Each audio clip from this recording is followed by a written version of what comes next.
Hello, my name is Andy and welcome to the first game that I will be playing for GameFitz.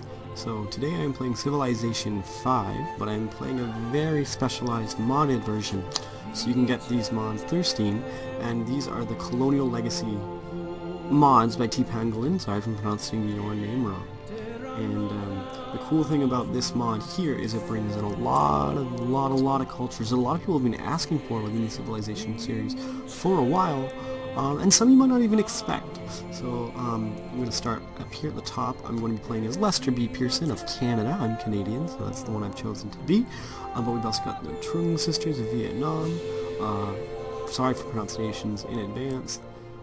Then de la Thur of the Dene, Rizal of the Philippines, Paul Kruger of the Boers, Henry Parks of Australia,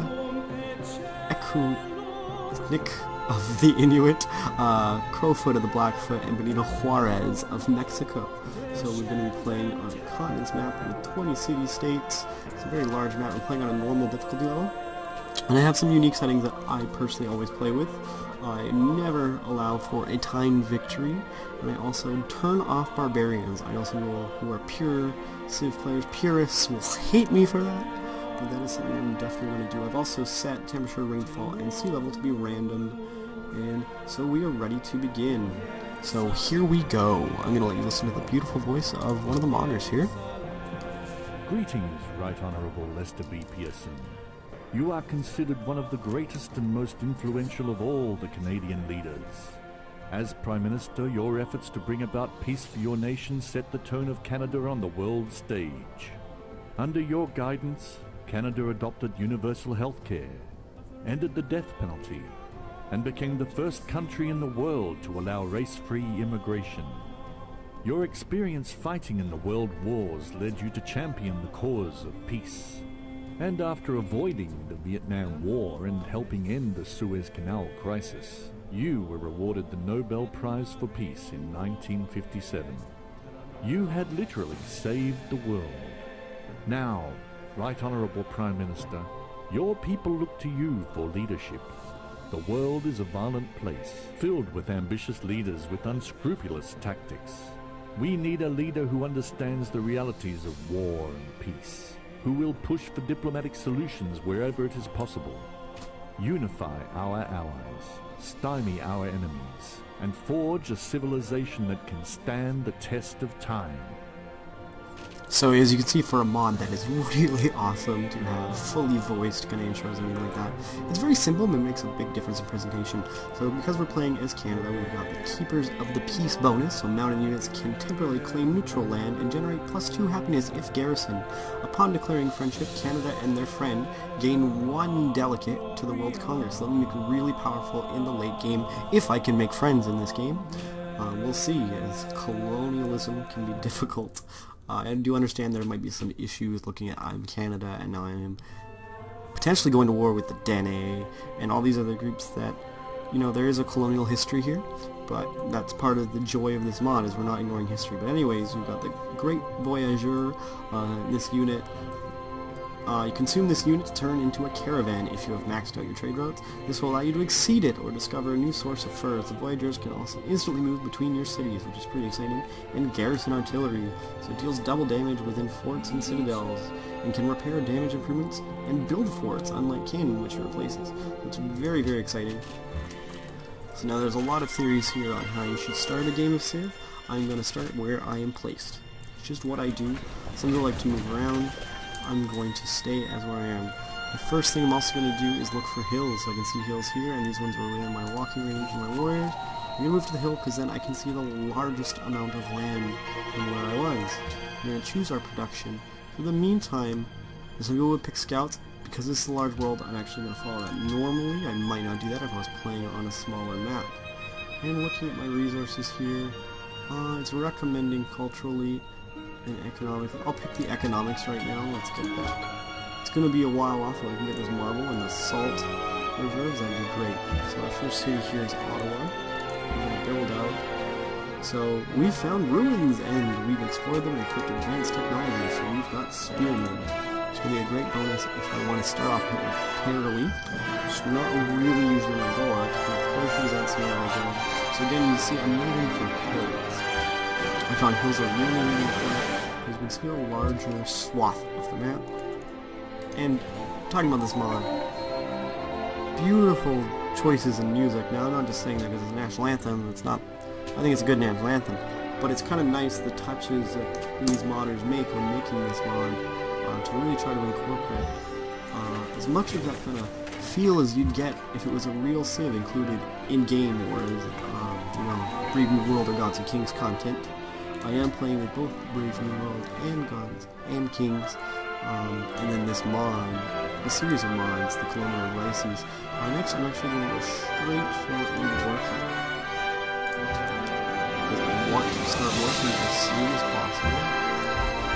And the music's a little overbearing sometimes, but the effort is still there, and it's much, much, much appreciated. We've scored those rooms, we got 55 gold. Okay. Some money going, and again, straight to hills. I want to see as much as possible. We're on a continent's map, right? So, eventually I might get close to range for me. Again, more ruins, collecting as many ruins as possible right now, and use the hills to my advantage. Ottawa should be fine as I'm freaking out. But it is not being washed over right now. But you know what? I'm playing on normal.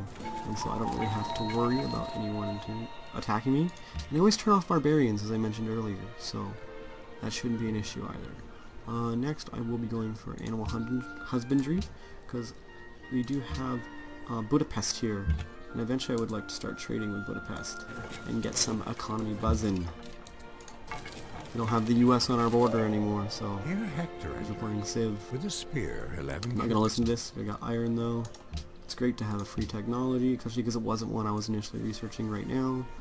Just pushed me out a little bit further ahead. Got some culture too. Again, as many of these bonuses that I can get, it's kind of what I want to do. So I've already been over that hill, I've already crested it, so I'm just going to keep pushing forward. I don't think I've fully met Budapest yet. I should probably go back, but we already met Florence, and we met them before anyone else, so bigger gold bonus, so I am not going to complain about that. So we're making good progress right now. We'll ford the river, and natural wonder. Awesome. So we're going to adopt our first policy. I tend to stick with tradition first, build up a good core to my civilization before expanding, so I'm going to stick with that method. Maybe it's not the best, who knows. Play a lot of Civ, does me well. See another city-state there, so I will be planning on meeting them soon. And swath out as much land as possible. So I got my worker, and start building a salt mine.